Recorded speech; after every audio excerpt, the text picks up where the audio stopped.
Okay, this is from the book God Dictated to Me of almost 50 chapters that I've been putting on YouTube, one chapter at a time. And you can access the books themselves on the internet. And you can find all that information out on my YouTube channel. This is chapter 33. A house of prayer.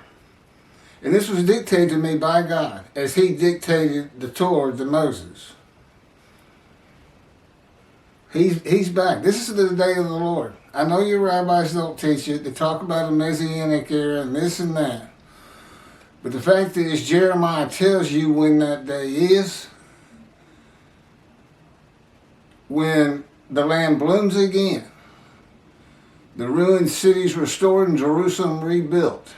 God says, I'll make a new covenant with you. And you can't find that covenant again until you get to the last page of the prophets, Malachi 3. And that's where God announces the day of the Lord. And that His angel of the covenant you desire is already on the way. So it's all happening, for the Jewish people. 3 religions of Abraham. Christianity, Islam, the Jewish people, the God of Israel. Well, only one can win out on that, and it is hands down the Jewish people. Hands down. This is a house of prayer for all peoples, means of a house of prayer for all Jewish people. That's something I've heard too many Christians talk about. Well, we'll be able to go to the house of prayer. No, you can't. And that doesn't even matter if you're an Israeli Christian. Just listen to this. It's very interesting. And of course, God taught me all this before He dictated it to me. The northern kingdom of Samaria was inhabited by Gentiles, imported by the Assyrians, who had defeated the Israelites of the north before the Assyrians were defeated by the Babylonians. The Babylonians, who later defeated the southern kingdom of Judah and deported them to the lands of Assyria, Babylon, completed the total exile of the 13 tribes of Israel from the lands of Abraham.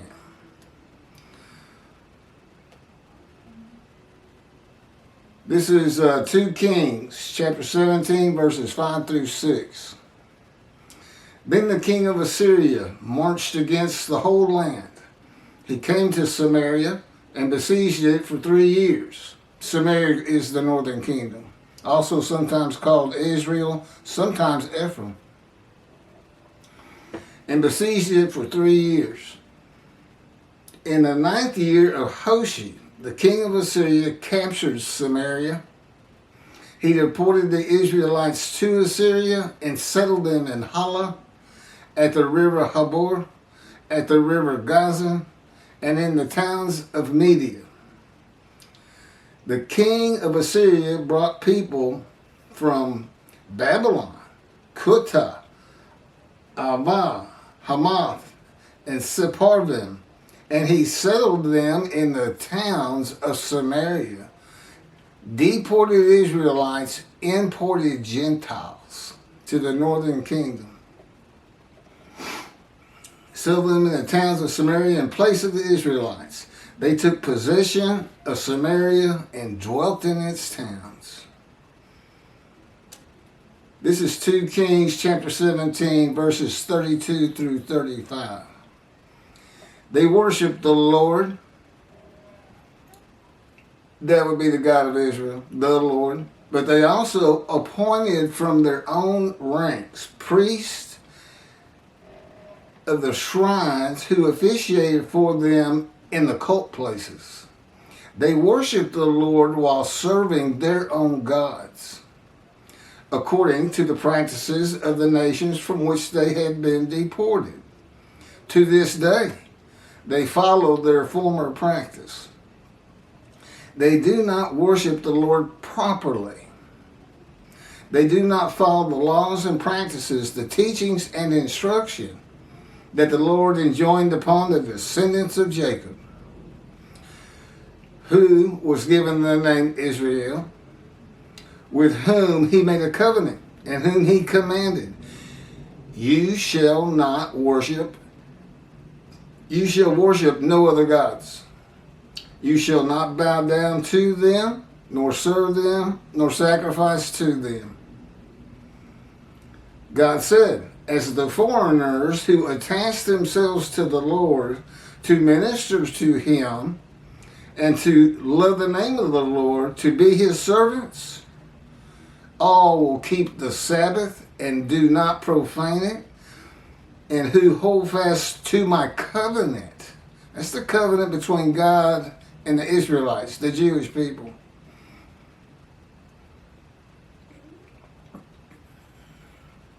I will bring them to my sacred mount. That would be a reference to the Temple Mount, but really we're talking about Mount Zion itself. He doesn't plan on he's going to place his temple amongst the Jewish people again, but he doesn't want it on the Temple Mount. A lot of the reasons: Jordan controls it too much. Islam's tainted it. You got the Golden Dome up there. But he wants it on Mount Zion. That would be his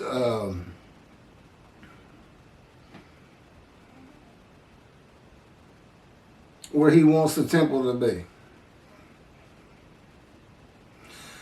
You shall worship no other gods. You shall not bow down to them, nor serve them, nor sacrifice to them. God says, as the foreigners who attach themselves to the Lord to minister to him and to love the name of the Lord, to be his servants, I will bring them to my sacred mount and let them rejoice in my house of prayer, holding fast to the covenant he made with the Israelites. I will their burnt offerings and sacrifices shall be welcome on my altar. For my house shall be called a house of prayer for all peoples. But ultimately, we see what we're talking about. That's for all Jewish people. Because the Christians aren't going to be holding fast to that covenant, and neither is Islam, whether Israeli or not. It basically would mean converting to Judaism.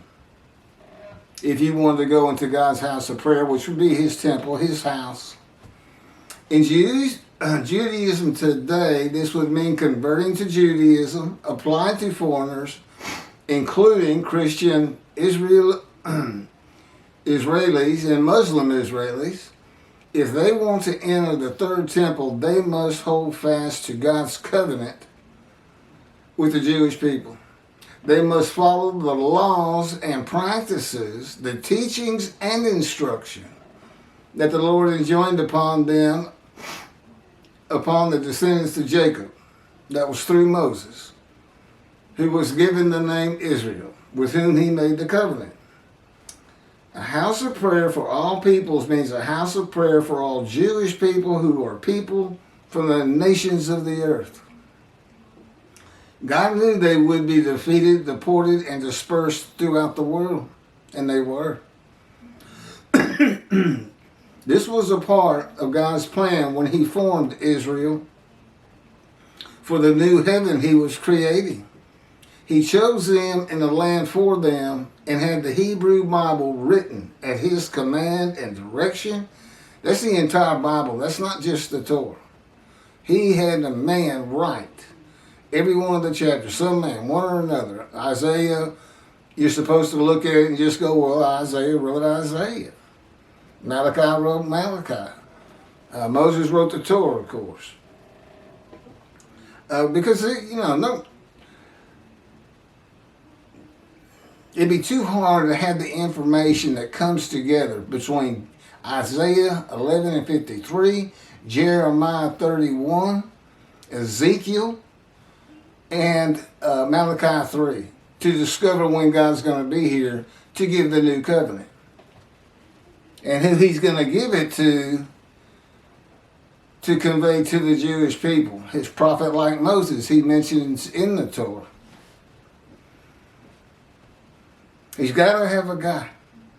And that guy is described in Isaiah 53, God's righteous servant, Moshiach, as they believed in the Torah. That the man described in Isaiah 11 had to have a physical description for anybody to recognize him. And they found that description to be Isaiah 53, with some exceptions. But for the most part, that's what they believed, and they called him the leper scholar, a scholar, but diseased. And you can see the word disease 2 times in Isaiah 53. And that he makes the many righteous by his knowledge, not by human sacrifice and not by his blood, by his knowledge. That's also in 53.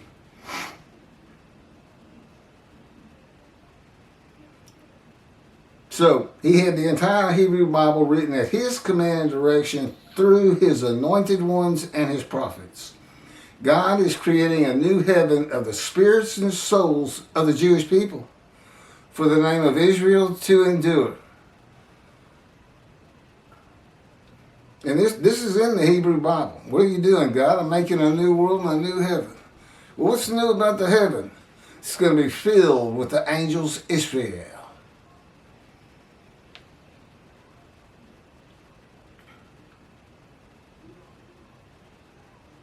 Those who are righteous and in right standing with him will be placed in angelic bodies as a new host of the Lord of hosts. A host of angels representing the people of the world. The angels of Israel. Okay, that was 33. I'll be doing 34 next. And it's called God's Power in Creation.